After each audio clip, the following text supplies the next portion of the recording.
Hello and welcome to the history of mental health nursing. This is a far sadder history than the history of general nursing. It is a story of ignorance, cruelty, prejudice, and above all misinformation. There are some rays of light dotted throughout.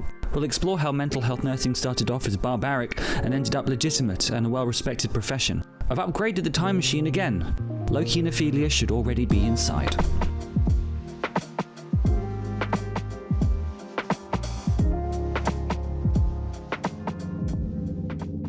Hello and welcome back to the channel.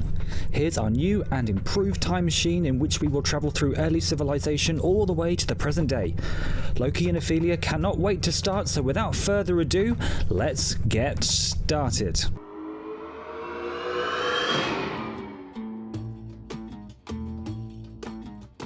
As stated in the History of Nursing Part 1, evidence of trepanning has been found in Neolithic skulls, as in they would use a rudimentary tool to drill into the skull to free evil spirits.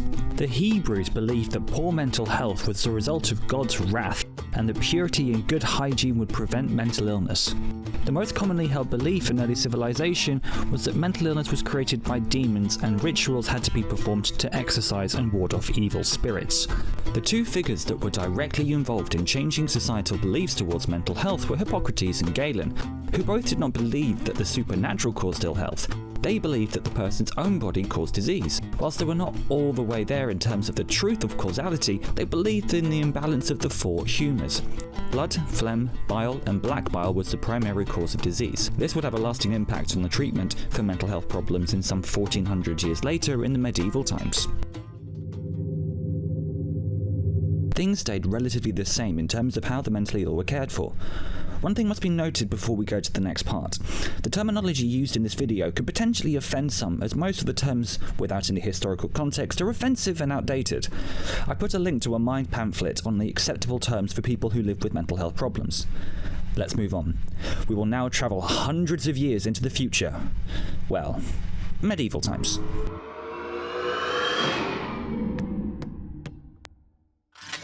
The word asylum is actually a positive term. It means sanctuary, refuge, and shelter. However, that would not describe the hellscape that was the asylum. Before the mass buildings of asylums, there were private madhouses that the wealthy could afford, and they were run by clergymen. The first documented asylum was opened in 1406 in Valencia, Spain. In 1347, Henry VIII announced the transformation of the St. Mary of Bethlehem into an asylum to take the mentally ill. This place became fast known as Bedlam, as the whole place was enveloped in utter chaos. The asylums were not a place to protect the ill and vulnerable from the public, but to protect the public from the ill and vulnerable. They were not places for people to recover, but penal systems designed to punish those for merely existing. You also did not need to have a recognized condition to be admitted. According to the West Virginia Hospital for the Insane from 1864 to 1889, some of the reasons were bad company, asthma, dog bite, immoral life, kick of horse, laziness, and even remorse. There were no nurses or doctors in these places at the time. The people tasked with taking care of the residents were called keepers. The male keepers attended the male patients, and the female keepers attended the female patients. Their main job was to constantly intimidate the residents to keep them scared for as long as possible. There were frequent sanctioned acts of violence, abuse, and torture. In Bedlam, the most violent patients were carted out for the public to see and gawk at for a fee. The less violent patients were booted out and told to beg on the streets. Most residents were chained to the wall by the neck and were only allowed to move just enough to eat. They had to sleep standing up.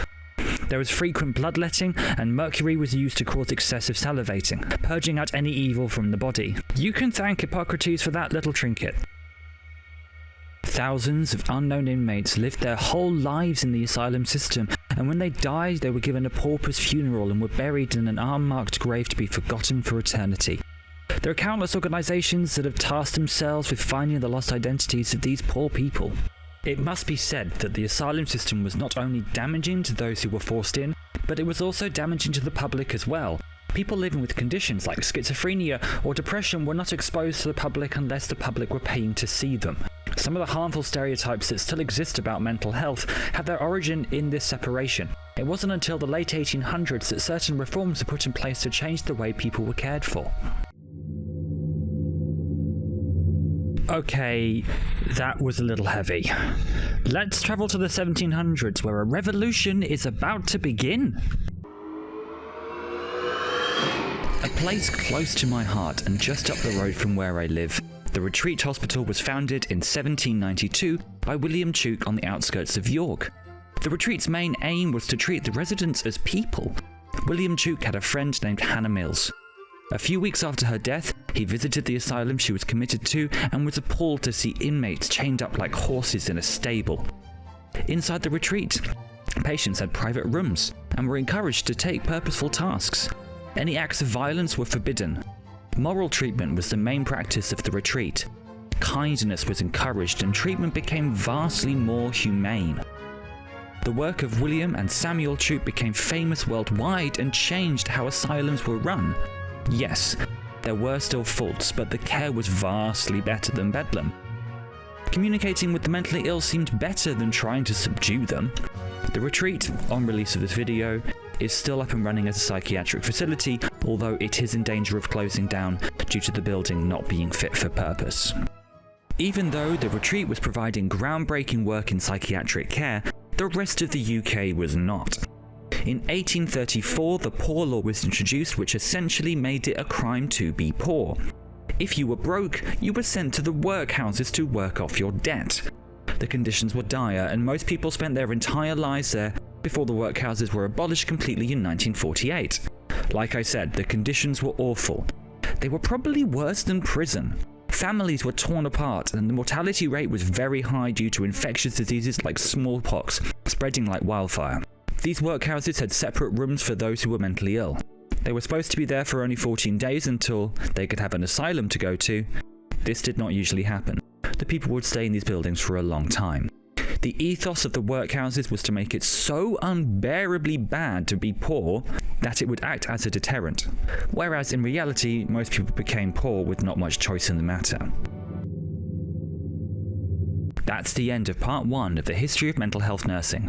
Join us in part 2 when we'll explore the first textbook in mental health nursing, the Water Tower speech by Enoch Powell, the closing of the asylums, and finally how modern day mental health nursing has changed in comparison to its bleak past. Until then, it's goodbye from Loki, goodbye from Ophelia, and goodbye from me, the eccentric nurse cat dad.